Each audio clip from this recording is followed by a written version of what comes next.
All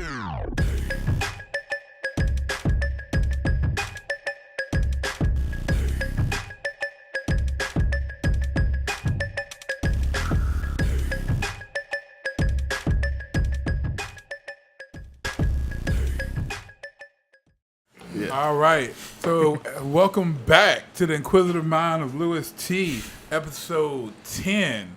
We are back again, so we got these gentlemen back for part 2. Hopefully you checked out part 1. If not, we got the link if you're watching this on YouTube, we got the link in the description. If I got my stuff together and you're actually streaming this on a podcast, I'm going to give myself a high five, but you can just look for part 1 of this. That'll be episode 9. We're going to start off again. We're going to go around and have everybody introduced. So I'm going to start across from me again. Okay.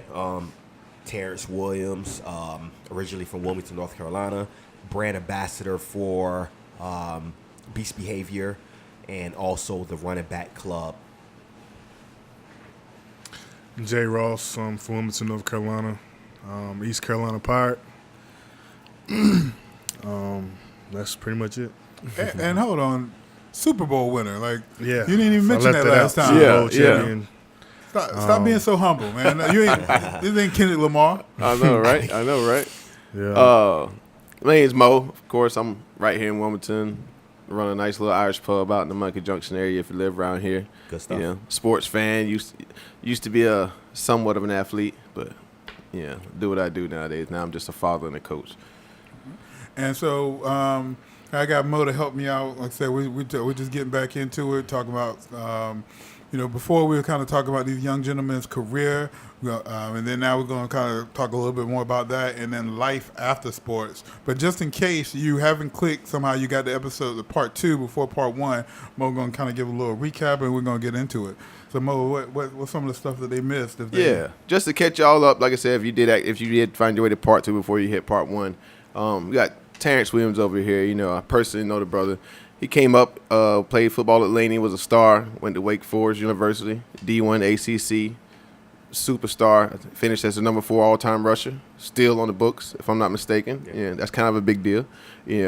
Senior year, leading right to the draft, he had a devastating knee injury, and that kind of took his football career off the path it was on. So, and that's what leads him here today. There's a lot in between. We'll talk about that. Mr. Jay Ross over here, another local guy from Wilmington, man, played ball at Hanover, went to ECU, made it to the league, played on the Saints, Packers, and Bills, got himself a championship, Super Bowl ring, no big deal to him, obviously, with the Packers. So that's where we're at, guys, and we're going to kind of progress. They're both, as both of their football careers have kind of climaxed. Now we want to focus on that transition after football and some of the key things that influenced them and has gotten them where they are now, being two very productive young brothers in the community. And before we get into it, I definitely want to give a shout out to sponsors. Big shout out to Beast Behavior, sponsor of the show. Make sure you check them out. All the social media is going to be at the credits, or you can probably just Google them. Beast Behavior. Got the bottle up here. Also, big shout out to TwoCreativeCreations. I don't know if you watched part 1, but our bags are a little bit lower because that Hennessy popcorn is that Krizak. And big shout out to Designz by T. Custom tee, screen printing, all that kind of stuff. That's my personal sponsor, so make sure you look them up as well. And with that said, we kind of, on the last one, before we were kind of talking about some of the craziest stuff that happened, and I think we kind of left off with Jay. He's currently playing for the Saints. So from the Saints, we had a couple things. So after, what were some of the transitions from the Saints?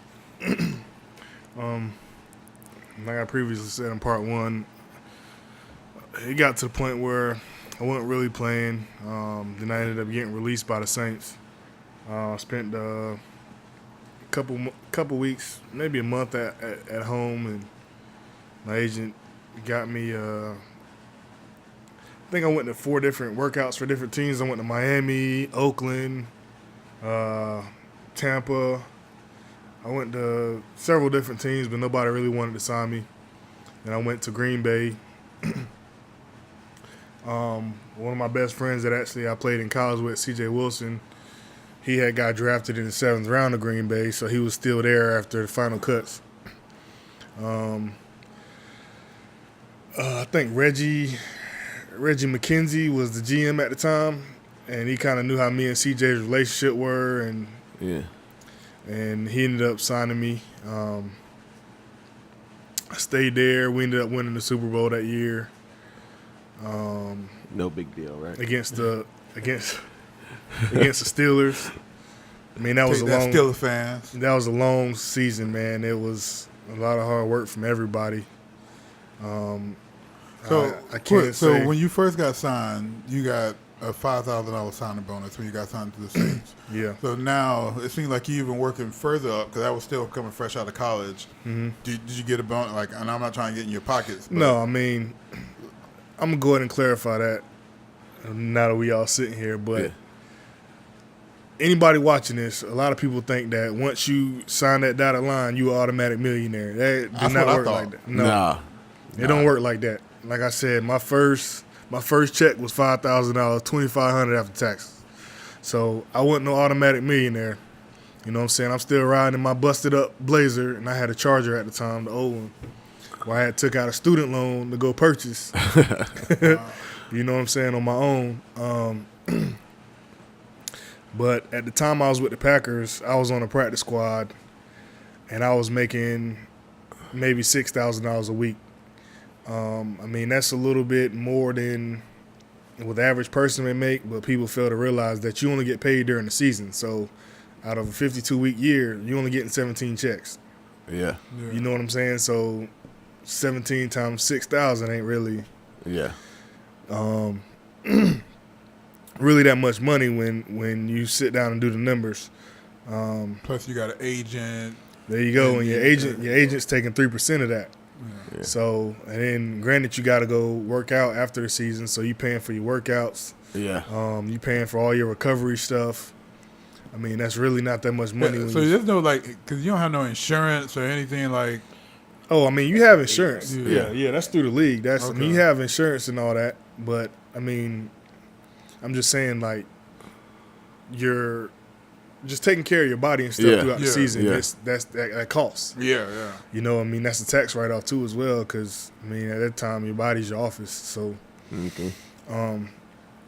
but I got released after training camp of the following season after the Super Bowl. Same thing. Went to a couple workouts. Went to Buffalo. You know, I still was pretty confident at that time. I went to Buffalo. I did pretty good in the workout. But Buffalo kind of played with my head a little bit because they were like, all right, good job, Jay, whatever. We'll call you if we got anything else. Sent me back to the airport. Wow. So I'm standing in the airport. My agent called me. He was like, hey, bud, how'd it go? And I'm like, I thought I did pretty well, but, I mean, I don't know. And he was like, well, you must have impressed somebody because they want to sign you. And he was like, go home and get all your stuff and get back on the next plane tomorrow morning. You'll be heading back up. So, I mean, that's kind of how that life works. Like, you always living out of a suitcase. You're from plane to plane, city to city. And it just got to the point where I was going to ride it out for as long as I could. I ended up playing that year with Buffalo. Actually, the following year after that, I kind of felt like my hard work paid off. So I actually made the actual team, 53-man roster, my final season. So I played 8 weeks. No, I was there the first week. I got released after the first game. I came home for 2 weeks. They re-signed me, and I played up to week 9, which was the Saints game. And I had a personal vendetta against the Saints at that point. But I had only got like 2 plays that game, but it don't matter because I still got my check. You know what I'm saying? Yeah. But I got released after that, and that's when I kind of decided to hang the cleats up. Like I said, I had got tired of living out of a suitcase. I had been cut 3 times at that point. At this point, I was engaged. I already started having my kids, and I kind of used that as an excuse to go to put down to come back home and raise my kids. So, like, how long was your, like, how many years did you, like, have as, like, an NFL player? 10 technically I had 4 seasons. I did 3 years, but I went through 4 training camps. Yeah. So technically it was 4 years. I got credited for 3, so I was fully vested. And I mean that was huge. But I mean, Terence will probably explain to you here in a second, but everybody knows that an athlete, like once you're done, and he can reiterate on this as far as an injury, once you're done, you kind of don't know what to do with yourself. Yeah. And I was going through that phase to where like I was straight depression. Let's hold off on that. Yeah. So Terence, when we on part 1, we left off with you. It was like you were after your injury, 60%. You were like 60% from being 100%. Your agent still, he's I don't remember the athlete name, but he's like using this guy as your blueprint, saying that you still got a shot at the NFL.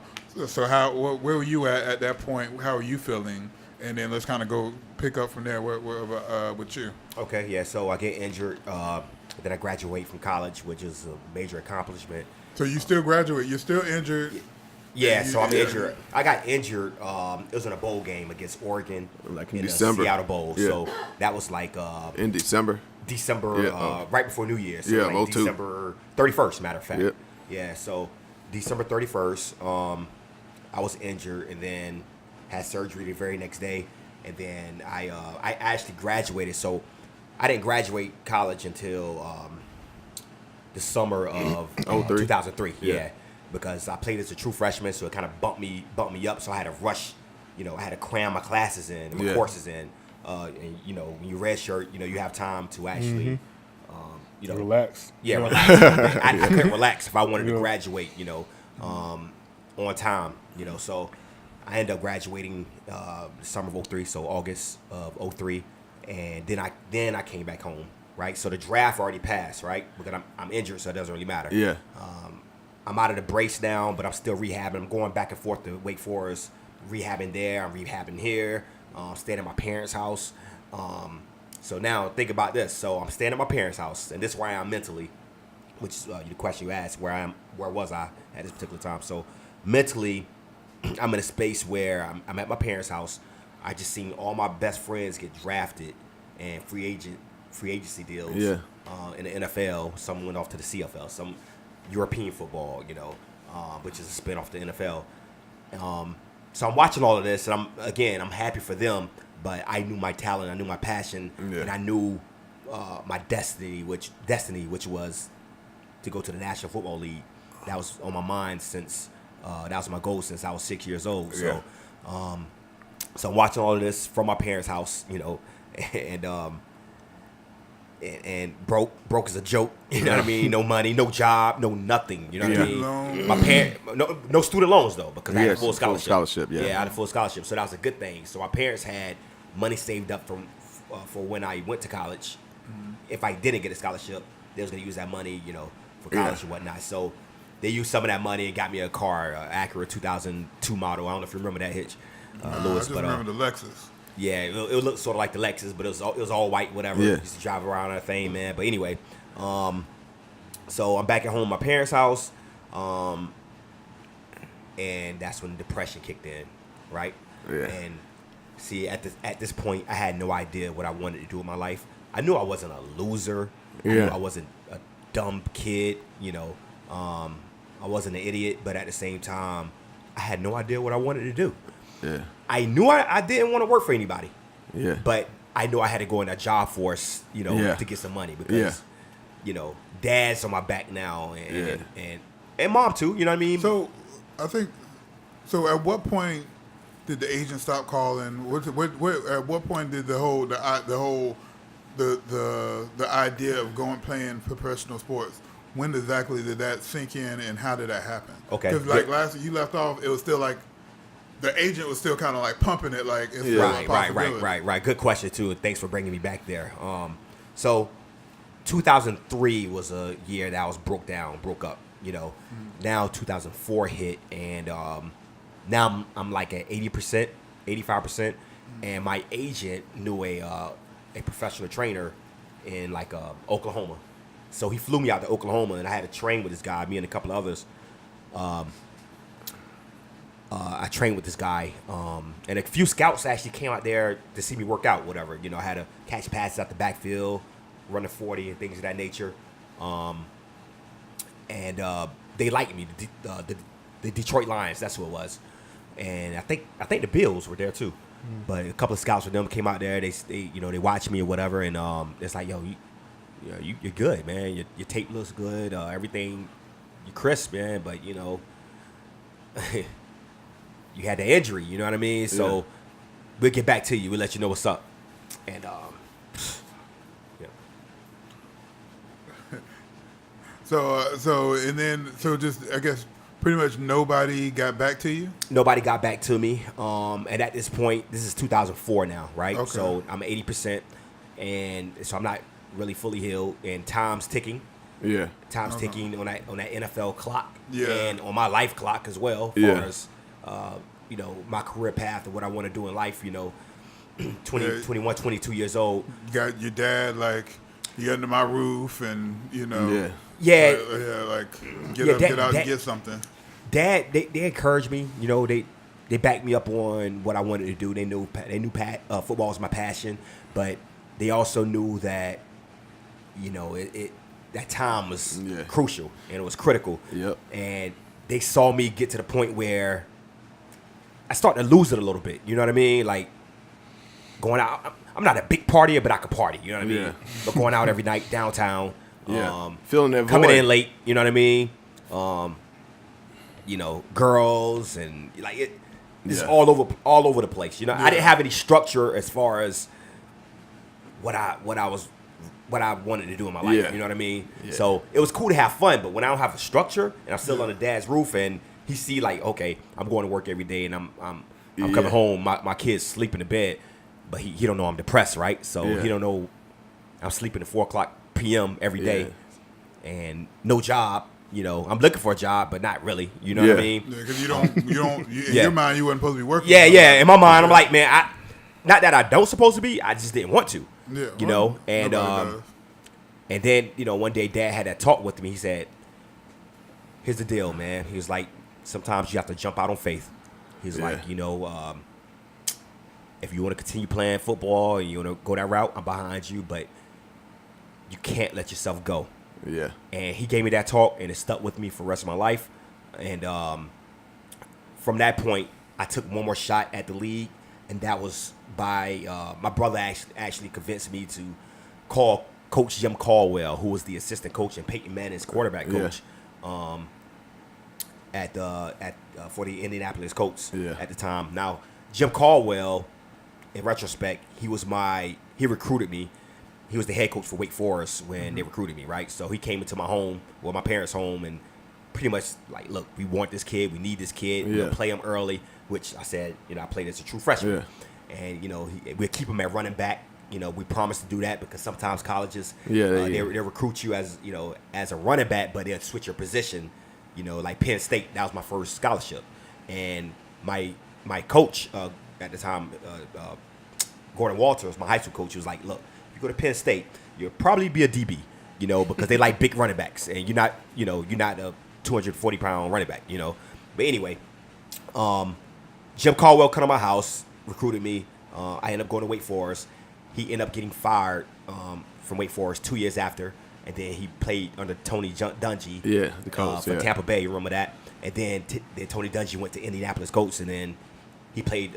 He coached under him, and so I was like, I'm gonna call Jim Caldwell. He came to my house. You know what I mean? And he asked me, pretty much begged me to come to Wake Forest, and I went.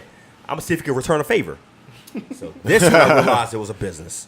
I called him. He knew what kind of player I am. He knew what kind of player I was. He knew what kind of heart I had. He knew what kind of person I was on and off the field. He knew my work ethic. He loved me. He loved me as an athlete and a person and a running back. And to this day, we have a personal relationship, right? But I called him and I said, Coach, I haven't talked to you in a while, and I apologize for calling you, but I'm hungry, and I'm not talking about for any food. I need to get back on that field. You know what kind of player I am? Give me a shot, please. Man, he said, Terence, I'm gonna tell you, you're one of the best players that I coach. during my collegiate career as a coach at Wake Forest. And he said, I'm going to tell you, though, I didn't realize until I got here, it's a business here. If I were to bring you in, they're probably the coaching staff and the administration and the organization would look at me like I'm crazy because they would ask me, why would we get him when we have 4 of the running backs that 2 of them is probably going to get cut anyway? Yeah. And then we could go out and get somebody from college in the draft next year or free agency that never been hurt before. So why would we pick him when it's probably a similar player or a better player out there, or somewhere close to him, if not better, that we could get that never been injured, no nicks and bruises, anything. So when he said that, I said, Coach, I love you, man. I appreciate it. And I'll talk to you later. Yeah. A tear. I shed a tear, and I knew my career was over right there.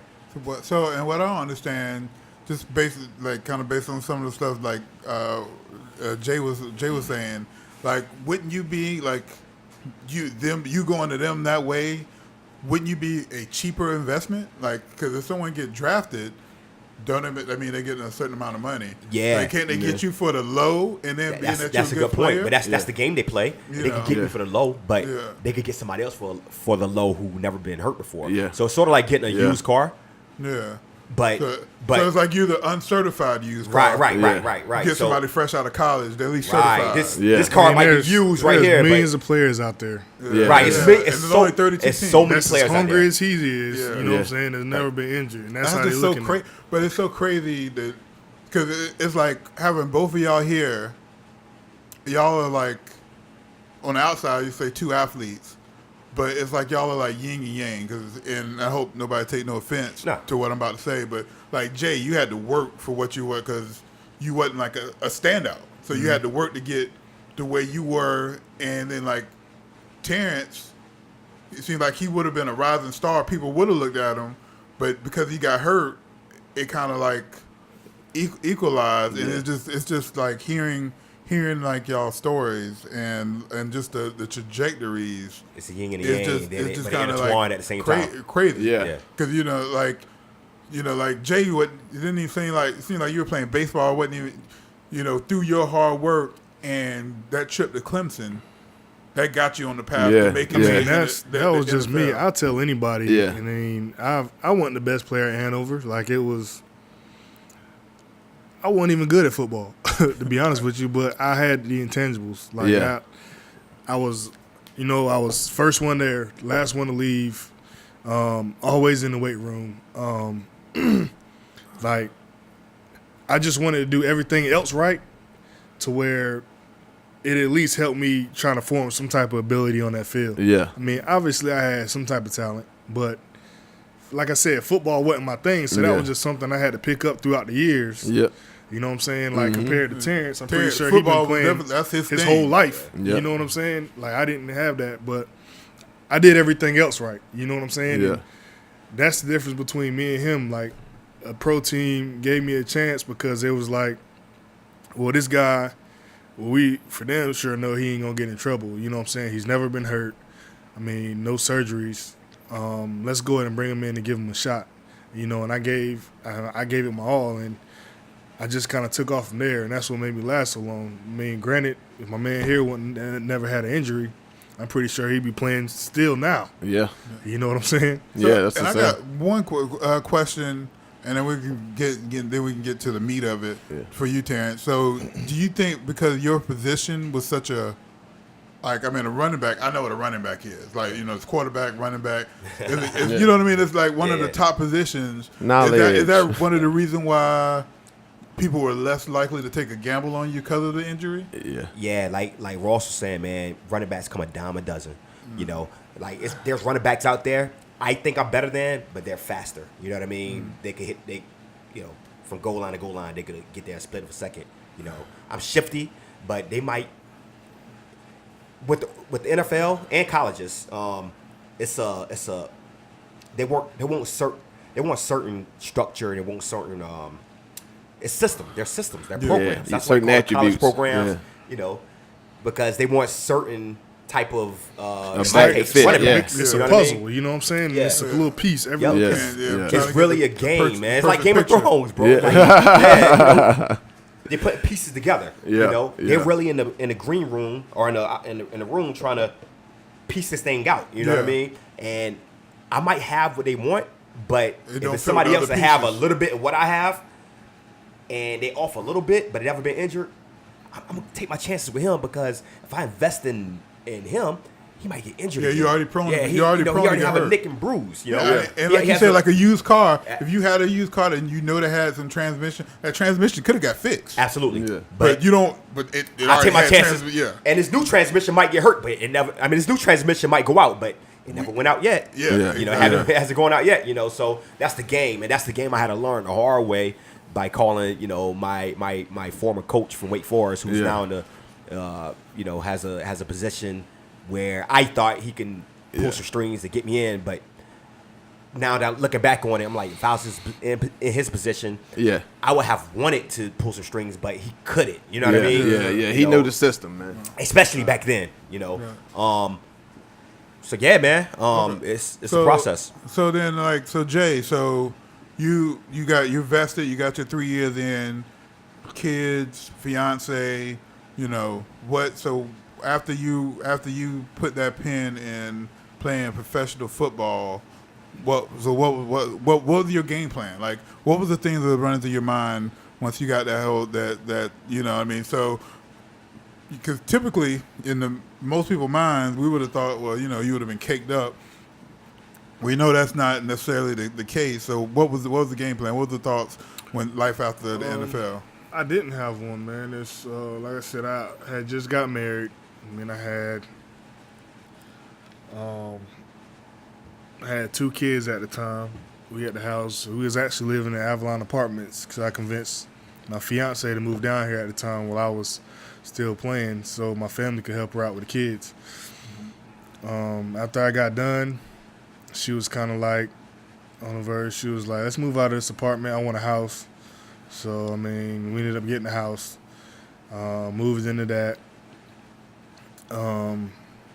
And at that point, I had made the decision that I didn't want to play no more. So I called my agent, and I'm like, I made a decision, but I still took another workout after that, even though I went home working out. I went to, where did I go? I went to Kansas City. Jeez. And that's the team that I originally should have signed with coming out because they didn't have nobody at D-tackle. And I went there, and I basically embarrassed myself because I was out of shape like crazy. And they basically sent me home and was just like, "Dude, we ain't calling you, like, you suck." Yeah. So my agent called me and he was like, "Hey man, I know you stunk that one up, but Tennessee wants to bring you in, so I'm flying you from Kansas City to Tennessee." And I'm like, "Look, I just embarrassed myself. I'm going home. I'm done." Yeah. And he was like, "What? What are you talking about?" And I'm like, "Man, I don't have the passion for it no more." Like, I felt like, because like I said, I told y'all guys, like, my first 3 years was spent on the practice squad. I felt like I worked so hard to just make that 53-man roster, like getting off this practice squad till I didn't have nothing left when I finally got there. You know what I'm saying? So, and then getting cut again right after that, I feel like they just chopped my legs from right up under me. I didn't have the passion for it no more. Yeah. Like in my mind, even though I knew it would make less money, I was like, I'm going to go home and find me a regular job. That way I know I can get up every day. Yeah, and I can go to work. Some stability. Yeah. Go to work. Yeah, you know what I'm saying. You're just it's almost like working a job, but even with you know, what I mean, it's hearing how your experience is but crazy. I never unpacked. Like when I was in Buffalo, I rented a 2-bedroom apartment. I rented all my furniture because you just never know. Like at the drop of a dime, you get cut. You're like, "Hey man, come pick this stuff up. I'm out here." You know, all I had was my clothes to my name. And I never unpacked that and hung it up or nothing into my apartment. I left it in my suitcase. If I needed some clothes, I went in my suitcase and got it. Because you just never know when you're going to get that call. Mm-hmm. You know what I'm saying? And I got to the point where I hated living like that. Like I had no stability. Yeah. It was like ups and downs. And I was like, yo, I'm on this emotional roller coaster. I'm just going to go home and find me a job, take care of my family, and that'd be the end of it. You know what I'm saying? So that's what I did. Yeah. I bet it's like a sense of relief after that too. Although you know you was leaving a game behind that you love so dearly, it was a relief, man. You know, you know it. Told your agent, "Look, it's over, man." You know. Yeah, and that was one of the toughest inhale, decisions exhale. I had to make. I'm about to go live life now. Yeah. You know what I mean? So T, how did you? So you were saying that, you know, your dad didn't know you were depressed. How did you deal with the depression of the life after sports? After you talked to the coach and the coach, like, so what was your process after after you kind of gave up on? Well, I'm not saying gave up, when you found out that wasn't even really an option anymore. So I'm going through this depression phase, but now I need money because I've racked up some credit cards and things of that nature, and I'm trying to, you know, get out, do my own thing. So I'm working 9 to 5 jobs at this point. You know what I mean? I think I actually started out at a group home, working with like teenagers, you know, and that was cool, you know, but I was kind of irresponsible. Like I didn't go to work, you know, a couple of days out of the week. Kind of did my own thing, you know, and then I ended up working at Verizon Wireless, and you know, for a few years, and I try to adapt to, you know, to like being a regular person. You know what I mean? Like Yeah, in Wilmington, Verizon's not. That's one of the top jobs. One of the top jobs. You know what I mean? So, and I'm like, I want to be. Like, it's cool to be a regular person now, and I want to like adapt to be like a fan of like collegiate football, like go back and watch Wake Forest play, which is tough and difficult for me because, you know, I was so young and so still like close into the game, close to the game, that it was hard to watch my friends that I left behind in college play, because I'm like, hey, yo, I still should be playing, man. You know, then I didn't redshirt, so I'm seeing the people that I came in with, I'm like, they're older than me, and I'm graduated college already. I have no idea what I'm doing, and I'm broke as ever. You know what I mean? And but anyway, I was depressed, man, because I had no idea what I wanted to do, and I knew I didn't want to work in Verizon. I knew I didn't want to be in my parents' house at the time. I knew I didn't want to. I knew my chances to go to NFL was pretty much done, but now I'm like, what's next? Yeah. And I knew it was always something in the back of my mind, but I never knew what it was, right? So I'm going through this process for like, I worked at Verizon for like 4 or 5, almost 5 years, and then I end up leaving Verizon. I just left, you know, I gave him a 2-week notice, came in to work. Matter of fact, I came in late that day, and I got there like an hour before my shift was supposed to be up, and I went to my manager and I said, I'm gonna write my letter or resignation or whatever, and she's like, yeah. I said, yeah, I'm going to write it. So wrote that, and left and moved to Maryland, moved to Baltimore. I had a friend up there who had a job at a mortgage company. He's like, you know, if you move up here, I get you a job at the mortgage company I work with, and it's commission based only though. So I had no idea what I like. Okay, I'll do it. You know, because I was cool with change or whatever. So moved to Baltimore, did that for like 2 months, and wasn't making any money, bills rolling in, and I'm in trouble at this point, right? So I had to dip into my 401k from Verizon, which was a nice little stack, and I spent all that up on car payments and food and, you know, goods and things of that nature, man. And I end up getting a call from, not to get off, you know, subject, but I end up getting a call from a friend who said, man, you in Baltimore, knowing I'm in DC, and you didn't get up with me? I said, and he's from Wilmington, by the way. I said, man, bro, I'm broke. I'm broke as hell. I have like, I can't do nothing, bro. And the only reason I'm kind of surviving in Baltimore because I don't have to drive anywhere. Yeah. You know what I mean? Like, I could walk everywhere I have to go. I could walk there. And he's like, man, yo, I'll call you back. So he called me back, and he spoke with the company that he worked for, which is a General Dynamics, which is pretty much a military-based company. And he's like, man, I got a contract job for you. You got to hit the road though. So to make a long story short, I hit the road for like 2 years. Straight 100% travel, traveling from Vegas to all over the nation, man, Denver, Colorado, and I'm staying there for like 2 or 3 months at a time. Good experience, and good to see the different cultures and different cities and things of that nature. But I was getting burnt out. Money was good, but I'm like, yo, it's still something else missing. Contract ended. It was supposed to be a 5-year contract. Contract ended, and now I'm back to square one because I moved all my clothes from Baltimore back to Wilmington storage, because I didn't have any home base. So when that contract ended with that General Dynamics company, now I'm jobless. I have no idea what I want to do again. And now I'm like, you know, what's next? You know, so I'm applying everywhere. Walmart, McDonald's, CVS. I'm applying everywhere because I need money. You know what I mean? It's not that I want to work here. I just need money, right? So, So and then Jay, so well, and then you got back. You gave your agents that you're done. So what was your next move after you were NFL wasn't an option anymore? So what did you do from there? Well, I came home. My daughter was born. My wife, she was working full time at Wells Fargo, and she was also taking classes at UNCW to get her master's. So she was getting it. You know what I'm saying? And I'm being a low life, wearing out the couch. You know, with being a full time stay at home dad. So one of my boys I played college football with, his brother actually moved here from Fayetteville and started like a marketing business. I don't know if you guys ever seen them people in Sam's Club like selling DirecTV. Yeah, well, no, but he was like, yeah, man, I started doing this. I just hire people, go in the store. He was like, I sit at home. He was like, I get paid like $200 per sale that they make. So granted, he was making like $10,000 a week, like from his couch. So he was like, yeah, I'll bring you in. I'll give you this store, branch you out to another city. You take that city over, you do what I'm doing. So, I mean, that sounded good. Yeah. But, I mean, it was one of them pyramid schemes that I learned quick what it was. And I didn't stay there too long.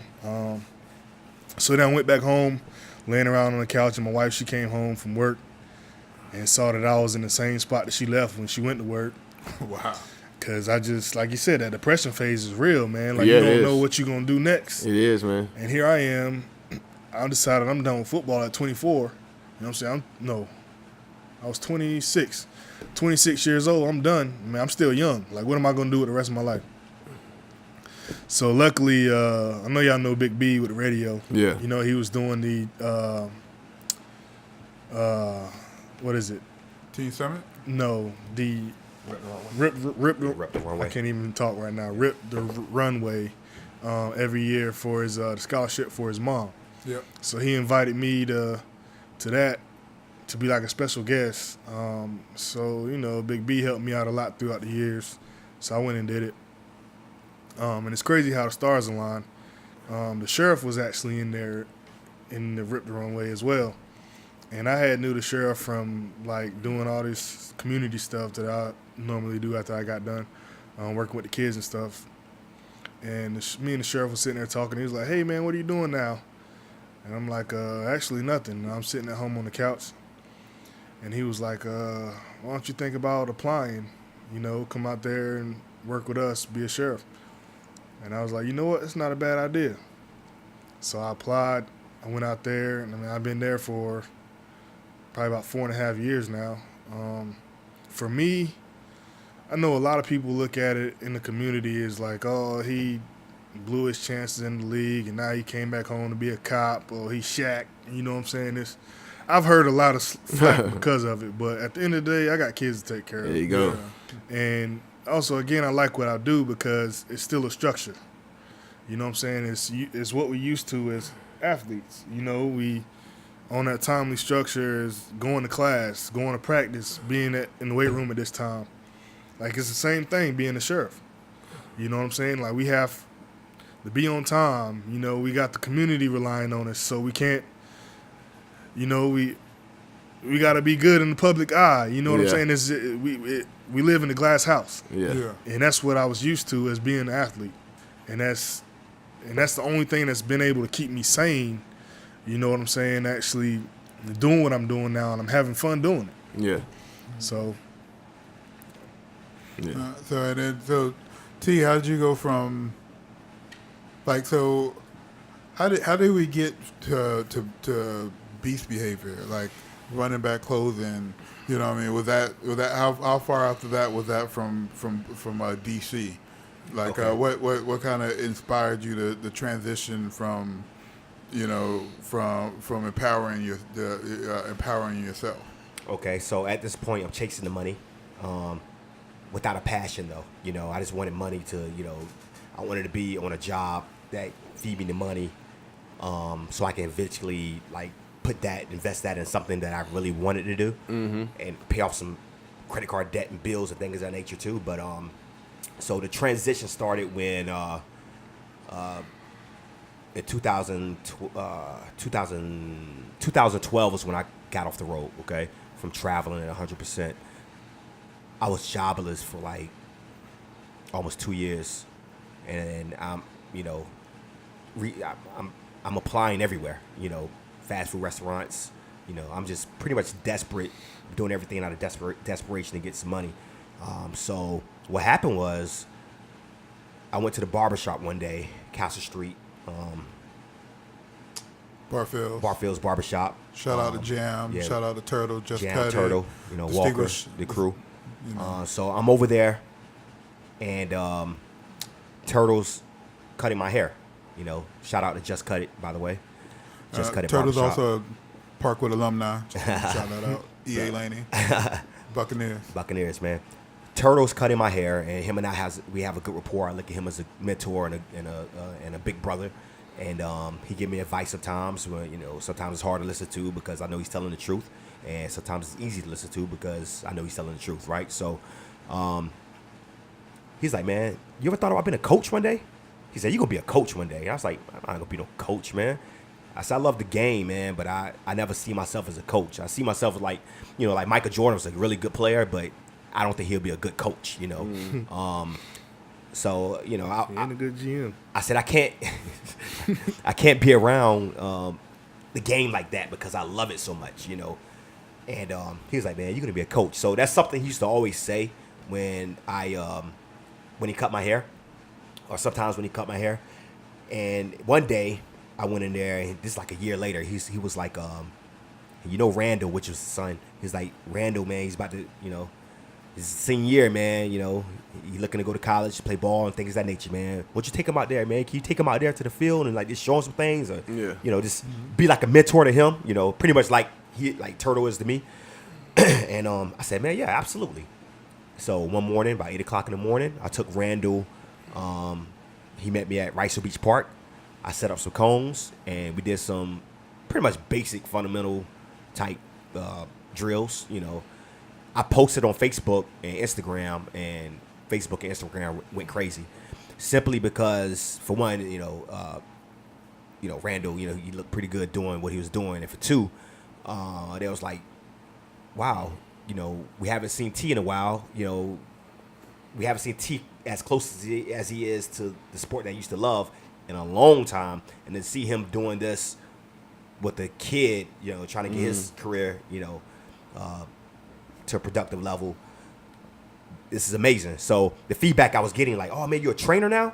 And I'm like, "Nah, I'm just helping out a kid." You know what I mean? Yeah. But after I left, I was like, "Hey, I kind of like this. It feels pretty good." Yeah. I don't see myself as a coach, but Yep. training people, it felt all right. So one thing led to another. And, it's like a snowball effect. Parents and athletes start reaching out to me, from the high school level, middle school level, all levels, and it was like, "Hey, man, you're a trainer, man. Can you train my kid?" I'm like, "Yeah." So for like 2.5 years, I was training kids for free. And every time I trained them, I put them on Facebook or Instagram, and I hashtag beast behavior, right? And I have no idea, like, it's something that came in my mind. Yeah. Beast behavior, whatever. everybody call themselves a beast all the time. So that's how beast behavior actually where the name came from. And one day, I was like, man, because I always had a thing for clothes and like branding and stuff like that. So I'm thinking, like, I might put beast behavior on a shirt one day. You know what I mean? And the very next day, John Sidbury, shout out to Designz to a T, which is the shirt that Louis T has on. My sponsor. And his sponsor, he called me like a week later, man. Ironically, he was like, "Bro, I have something for you." So I went to his house, and he designed like this beast behavior font, and he's like, "Man, you should put this." Was that the original? Like The original, beast? yeah. Yeah. Yep, and it said beast behavior, like big bold, kind of scratchy and distressed. Yeah. And so he designed one. I was like, yo, that's dope. And then, but he had Train with T under it, right?